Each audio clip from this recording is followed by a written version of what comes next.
女人呢，她是降服了以后就没意思了，而男人是征服了以后就有意思了。这个就是女人对你断崖式冷淡的根本原因。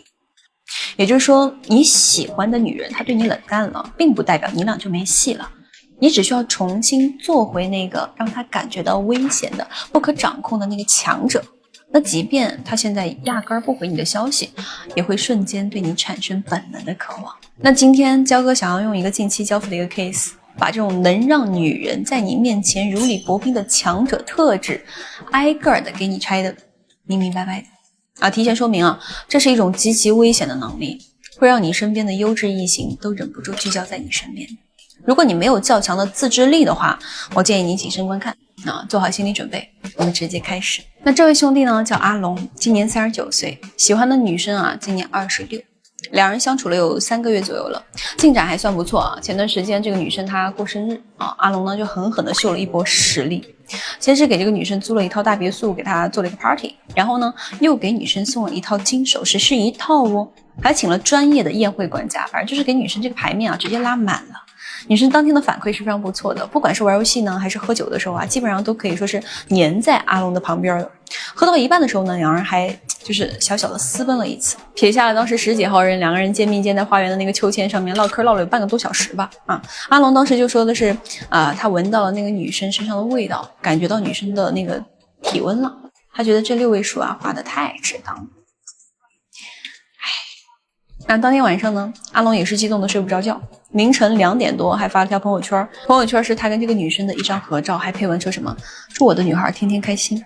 然后第二天阿龙一觉醒来了之后，发现女生人已经走了，并且还留下了一条消息，把你的朋友圈删了，我们只是朋友而已，如果我给了你错误信号，对不起，请你自重。阿龙当时心态直接就崩了，这种上一秒就是临门一脚了，对吧？下一秒前功尽弃了。再加上阿龙总共呢，说实话花了将近7位数的这个沉没成本在这个女孩子身上所以说这个阿龙非常不甘心，就有了我的出现。因为当时这个情况说实话还是蛮紧急的，我知道在发生冲突之后的12小时以内是男人重建高位的一个黄金时期，所以在跟阿龙签完协议之后呢，我就直接接手了他的整个聊天。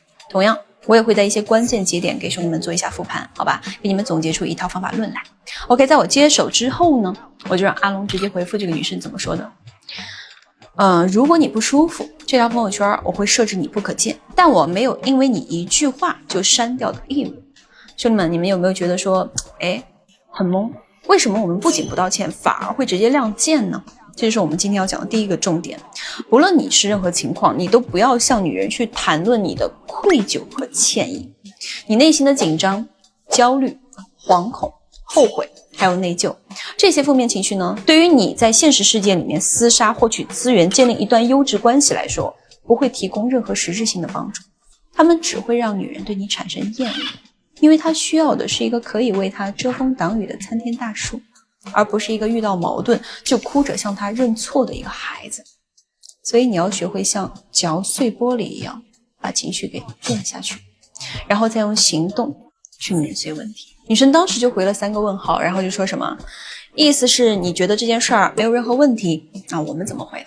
我们说我为我喜欢的人准备了一场难忘的生日，结束后我用一张照片记录下来，这是什么很见不得光的事吗？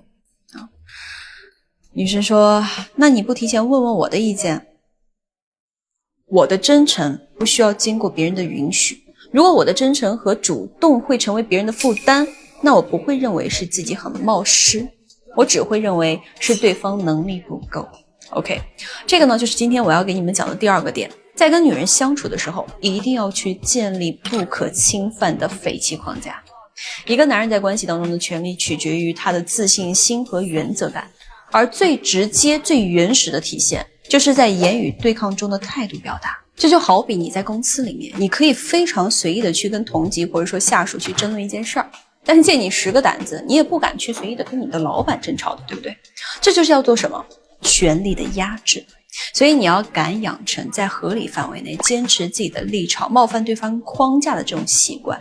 只要不涉及到原则性的问题，那你就没有必要去卑微求和。有时候其实让女生觉得说岂有此理，甚至是就是让她觉得你脾气很怪，也并非是一件坏事儿。反而会引起对方的反思。毕竟听多了阿谀奉承的话以后，你的正面的指责反而他会听得格外的清晰。当时女生过了好几分钟之后就回了，就说的什么样？我们看一下啊。主要是我们的关系还没到那一步，你朋友圈发的那句话又会让我觉得你很不尊重我，所以我才会有点生气。兄弟们，看到女生的变化了吗？从前面的这个一直质问阿龙，再到现在这个叫什么主动解释，这其实就是女生的一次服软了。而且现在我们也能够发现什么？女生之所以会冷淡阿龙，就是因为她在关系里面其实还没有到确定的时候啊，但是呢，过早的去宣示了主权。那这种类似于霸占物品一样的动作，在你们男人看起来，感觉好像挺帅的，对不对？但说实话，大部分女生都会非常的反感。那问题找到了，那再加上女生她是不是也不再去咄咄逼人了啊？那我们是不是也可以适当的放缓一下语气，就回答说，行吧，那就各退一步。朋友圈我先隐藏了，你也别跟我闹腾。我中午还有个会议，没别的事儿，我先去忙了。其实到这里啊，我就让阿龙切断了一个聊天啊，这也是我们今天要讲的第3个点，就是在任何互动当中，你一定要习惯性先离场。为什么要这么做？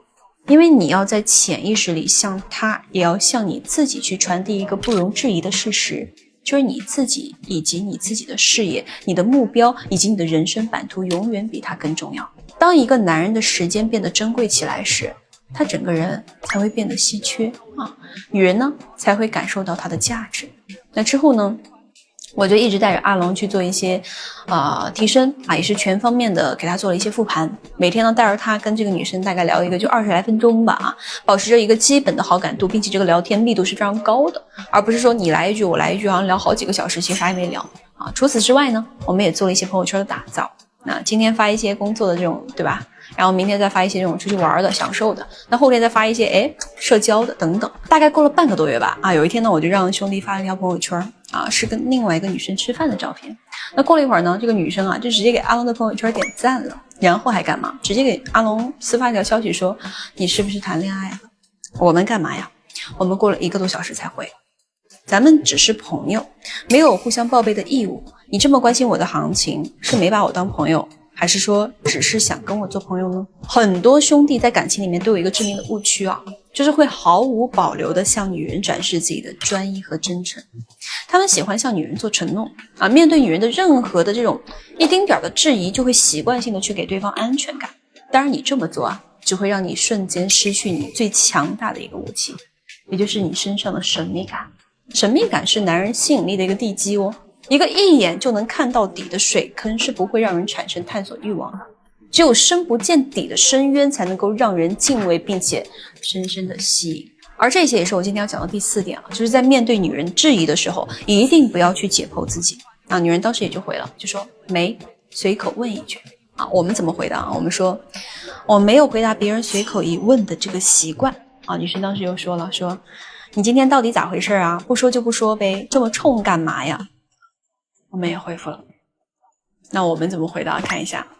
因为最近这段时间我想通了一件事，在感情这件事上，好人一定没好报，所以我要做一个恶人，像个恶人一样去咄咄逼人。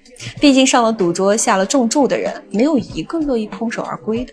那女生过了10几分钟之后就回复了，说我感觉得出来，从上次之后你对我还挺冷的，我们才认识半年，你不觉得你有点心急了吗？我上一段恋爱就是谈得太快了，后面分开的时候大家都挺难受的，跟你待在一起确实让我挺开心的，但我真的不想重蹈覆辙。兄弟们，你们有没有觉得说就是这个女生啊，她说的话其实好像是有理有据的，而且还蛮真诚的。